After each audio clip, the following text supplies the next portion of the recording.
सुप्रभात विद्यार्थियों। जैसा कि इस वीडियो से पहले हमने रस की परिभाषा, रस के स्थायी भाव, संचारी भाव, अनुभाव, विभाव और रस कितने प्रकार के होते हैं और उनके स्थायी भाव कौन कौन से होते हैं उसका हमने अच्छे से अध्ययन किया था। आइए हम इनके विस्तृत अध्ययन करते हैं। तो आपके 9 रस यहाँ पर मुख्यतः बताए गए थे। पहला है श्रृंगार रस, दूसरा था हास्य रस, तीसरा है करुण रस, रौद्र रस, वीर रस, भयानक रस, विभत्स रस, अद्भुत रस, शांत रस और वात्सल्य और आपका भक्ति रस भी। पहले रस का अध्ययन करते हैं। श्रृंगार रस। श्रृंगार रस का स्थायी भाव प्रेम यानी रति भी कहा जाता है। यह रस प्रेम भावनाओं द्वारा उत्पन्न होता है। यह रस 2 प्रकार का होता है। पहला है संयोग रस और दूसरा है वियोग रस, और इसको रसों का राजा भी कहा जाता है, श्रृंगार रस को। हाँ, तो यहाँ पर एक उदाहरण दिया गया है। एक जंगल है तेरी आँखों में, मैं जहाँ रहा भूल जाता हूँ। तू किसी रेल सी गुजरती है, मैं किसी पुल सा थरथराता हूँ। तो यहाँ पर नायक नायिका का एक प्रसंग है कि नायक जो है जब नायिका की आँखों है ना में देखता है तो उसको ऐसा प्रतीत होता है कि वो जंगल में रहा ही भूल गया है ना। और वह जिधर से जो नायिका गुजरती है तो ऐसा लग रहा है जैसे एक ट्रेन जो है वो पुल के ऊपर से गुजरती है और पुल जो है थोड़ा थरथराने लगता है। ठीक उसी तरह से भी उसका गुजरना नायक के लिए थरथराने वाला है। तो इसका संयोग श्रृंगार का एक उदाहरण देखते हैं। संयोग का मतलब होता है किसी नायक और नायिका का मिलना। तो देखिए एक उदाहरण बिहारी जी का बहुत ही अच्छा है। बतरस लालच लाल की मुरली धरी लुकाए, सोहे करे भोनी हंसे देन कहे नटी जाए, है ना। तो यहाँ पर 2 चले, एक नायक नायिका का भी चल रहा है।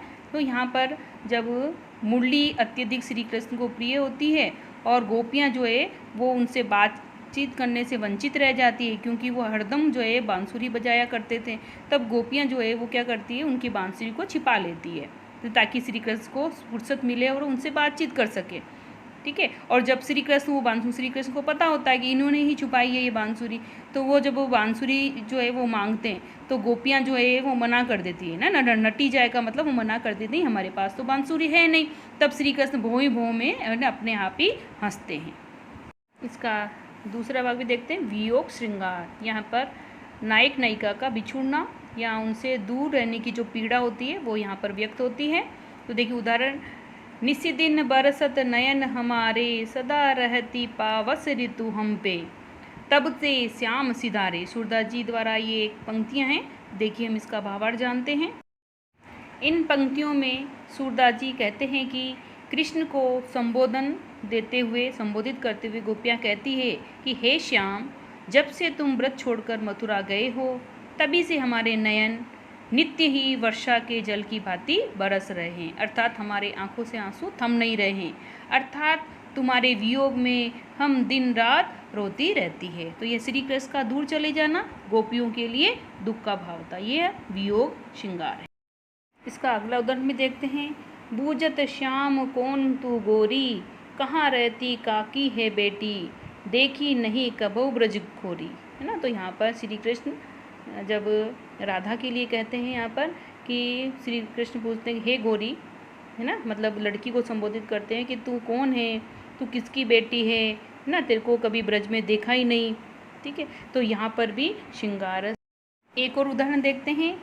एक पल मेरी प्रिया के दृग पलक थे उठे ऊपर, सहज नीचे गिरे, चपलता ने इस विकंपित पुलक से दृढ़ किया मानो प्रणय संबंध था। यहाँ पर नायक नायिका का वर्णन करते हुए कहते हैं कि नायिका एक क्षण के लिए अपने पलकों को है ना नायक की तरफ देखती है और सहज ही वापस अपने पलकों को नीचे झुका लेती है, और वो एक क्षण का जो आंखों का मिलना था वही ऐसा लगता है उनका प्रगाढ़ संबंध बन गया हो। आइए हम दूसरे रस की तरफ बढ़ते हैं। दूसरा है वीर रस। इसका उदाहरण देखिए। वीर का मतलब साहस, पराक्रम, शौर्य का परिचय जहाँ देना। खूब लड़ी मर्दानी वह तो झांसी वाली रानी थी। यहाँ पर भी महारानी लक्ष्मीबाई का साहस और वीरता का परिचय दिया गया है कि वह भी मर्दों की तरह साहस पराक्रम के साथ दुश्मनों के साथ लोहा लिया था, अर्थात वीरता दिखाई थी।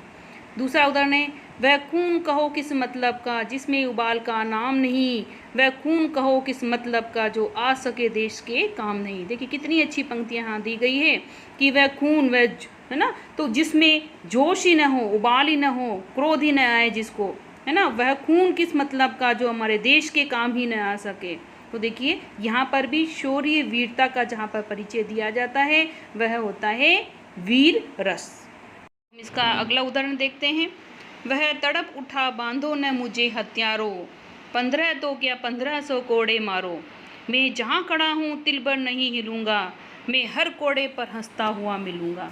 ठीक है ना। तो देखिए एक वीर सेनानी या वीर सिपाही जब दुश्मन के हाथों पकड़ा जाता है तो वो क्या कह रहा है ना, दुश्मन को कि 15 तो क्या 1500 कोड़े भी मेरे को मार डालो, पर फिर भी मैं अपनी जगह से तनिक भी नहीं हिलूँगा। ठीक है ना। और हर कोड़े पर हंसता हुई तुम्हें मिलूंगा, यानी तुम्हारे अत्याचारों को सहन करता रहूँगा और तनिक भी भ्रमित और भयभीत और जो है तुमसे नहीं डरूंगा। एक अंतिम उदाहरण भी देखते हैं वीर रस का। तनकर भाला यूं बोल उठा, राणा मुझको विश्राम न दे, मुझको वेरी से हृदय शोक, तू तनिक मुझे आराम न दे। तो यहाँ पर भी महाराणा प्रताप के भाले और उसके शौर्य वीरता का परिचय दिया गया है। तो जहाँ पर हमें साहस पराक्रम का अनुभव होता है, वो भाव जागृत होते हैं, उसे वीर रस कहा जाता है। जो हम तीसरे रस की तरफ बढ़ते हैं, करुण रस। करुण का मतलब जिसमें है ना शोक, दुख, पीड़ा का भाव व्यक्त होता है। तो देखिए पहला उदाहरण, जिस बच्ची ने कुछ नहीं पाया था, क्रूर हाथों ने अभी उसे जलाया था।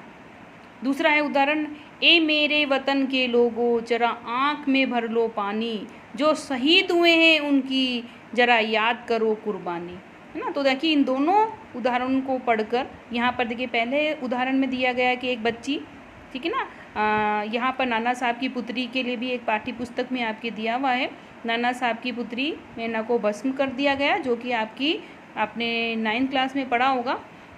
तो किस तरह से अंग्रेजों ने उस निरीह निरपराध बच्ची को, है ना, जिंदा ही जला दिया था। तो यहाँ पर क्या गया, जिस बच्ची ने अभी कुछ पाया नहीं, यानी अपनी ज़िंदगी में कुछ देखा नहीं, क्योंकि अभी तो वो बड़ी अबोध थी, है ना, क्रूर हाथों ने, जो निर्दयी हाथ है, उन्होंने उसको जीवित ही जला दिया। तो हमें क्या दुख का एहसास हो रहा है ना। तो दूसरे में भी जो हमारे देश के प्रति समर्पित हुए, जिन्होंने हमारे देश के प्रति कुर्बानी दी, तो यहाँ पर हम देशवासियों को इन गीतों के द्वारा जागृत किया गया है कि उनकी कुर्बानियाँ सदैव हमारी, है ना, हमें याद रखनी चाहिए। और उन्हें याद करते हुए हमें ज़रूर उनको श्रद्धांजलि अर्पित करते हुए हमारी आंखों में जब हम देखते हैं, हम सुनते हैं कि किस तरह से हमारे देशभक्तों ने हमारे देश की रक्षा की, अपना सर्वस्व न्यौछावर कर दिया, तो निसंदेह हमें दुख पीड़ा तो होती है ना। और हमारी आंखों में भी जब हम ऐसे वाक्यांश पढ़ते हैं, सुनते हैं, तो हमारी आंखों में जो है आंसू भी भर आते हैं। तो ये करुण रस का उदाहरण है। जो एक और उदाहरण से जानते हैं, अपनी तुतली भाषा में वह सिसक कर बोली, जलती थी भूख तृषा की उसके अंतर में होली, हाँ सही न जाती मुझसे अब आज भूख की ज्वाला, कल से ही प्यास लगी है हो रहा हृदय मतवाला।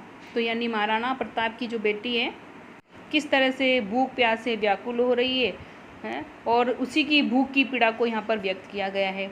तो यहाँ पर इसमें महाराणा प्रताप की नन्ही बेटी आलम्बन है, कवि हृदय आश्रय है, भूख प्यास और क्रंदन जो है वो उद्दीपन है, और विषाद जो कि उसमें दुख के कारण जो है निराशा आ गई है वो संचारी भाव है। तो आइए अब हम पढ़ते हैं हास्य रस। हास्य रस की परिभाषा भी हम जान लेते हैं। जहाँ विलक्षण स्थितियों द्वारा हंसी का पोषण हो वहाँ हास्य रस होता है। जिसको देखकर, जिस काव्य को पढ़कर सुनकर हमें हंसी आए उसे हास्य रस कहते हैं। देखिए इसका उदाहरण, हाथी जैसी देह है गेंडे जैसी खाल, तरबूजे सी खोपड़ी और खरबूजे से गाल।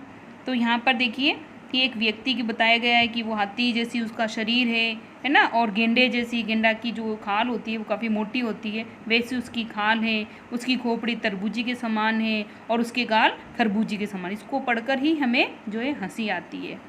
ठीक है। तो इसमें देखिए स्थायी भाव हास है, आलम्बन विचित्र स्थिति, आकृति उसकी वेशभूषा, ठीक है, और आश्रय है हंसने वाला पात्र, यानी जब इनको पढ़ रहे हैं हम तो हम खुद हंस रहे हैं तो हम क्या हो गए, आश्रय हो गए। उद्दीपन हास्यास्पद उक्तियाँ जो लिखी गई हैं, है ना, ये उद्दीपन हो गया। अनुभाव पेट का हिलना, दांतों का निकलना यानी खिलखिलाकर जब हंसते हैं, चेहरे का खिलना, आँख पींचना, ये सभी अनुभाव में आते हैं। संचारी, इसमें हर्ष, चपलता, उत्सुकता, ये सभी जो है वो इसके भाव हैं। तो मेरे को लगता है कि आपको अच्छे समझ में आ गया होगा हास्य रस भी। अब हम अगली तरफ बढ़ते हैं, रौद्र रस। इस रस के नाम से ही हमें विदित हो रहा है कि यहाँ पर क्रोध प्रकट हो रहा है। जिन पंक्तियों को पढ़कर हमें क्रोध की अनुभूति, गुस्सा आता है, ठीक है, तो हम उदाहरण देखते हैं। खून उसका उबल रहा था, मनुष्य से दैत्य में बदल रहा था, ठीक है ना। जब मनुष्य में बड़े ही मानवीय गुण होते हैं, परंतु जब ऐसी अवस्था सामने आ जाती है, वो इतना अत्यधिक क्रोधित हो जाता है, तो मनुष्य से दैत्य यानी राक्षस बनने में उसको तनिक भी समय नहीं लगता। ये हमारे अब तक सोए हुए भाव थे, और जैसे ही उसने ऐसी परिस्थितियाँ सामने पाई तो वैसे ही वो राक्षसी रूप में धारण कर लेता है, ठीक है। तो बच्चों, हम इसके और भी उदाहरण जानते हैं। श्री कृष्ण के सुन वचन अर्जुन क्रोध से जलने लगे, सब शोक अपना भूल कर करतल युगल मलने लगे।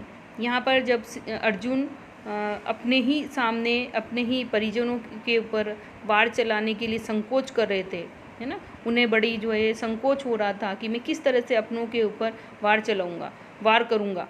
तब श्री कृष्ण ने उनके, है ना, कर्म के प्रति, ठीक है ना, गीता में भी ये संदेश दिया गया कि उन्होंने, जब श्री कृष्ण ने उनको मतलब इस तरह से एक संदेश दिया, एक तरह से ऐसी सीख दी, शिक्षा दी, तो उन्होंने मतलब क्रोध में आ गए और उनके ऊपर वार भी किया। अगला उदाहरण एक और है, देखिए। ड्रेन बालक काल बस बोलत तो ही न संभारी, धनु ही सम त्रिपुरारी धिनी, धनु विदित सकल संसार। ये आपकी ही पुस्तक में ना राम लक्ष्मण परशुराम संवाद में से लिया गया है, ठीक है। जब परशुराम जी गए, अरे राजा के पुत्र, है ना, तेरे ऊपर काल मंडरा रहा है, इसलिए तू संभल कर ही नहीं बोल रहा। क्या ये सामान्य धनुष है ना, ये तो पूरा संसार जानता है, सामान्य धनुष नहीं है, ये तो विश्व विख्यात शिव जी का धनुष है। तब परशुराम जी क्रोधित अवस्था में लक्ष्मण जी को संबोधित करते हैं। तो यहाँ पर जब गुस्सा आता है, क्रोध आता है, तो ये कौन सा रस हो गया? रौद्र रस। तो उम्मीद करती हूँ बच्चों, ये हमने 5 रस समझाए, अच्छे से समझ में आ गए होंगे। इस वीडियो के अगली वीडियो में हम आपके शेष रसों का अध्ययन करेंगे अच्छी तरह से। धन्यवाद।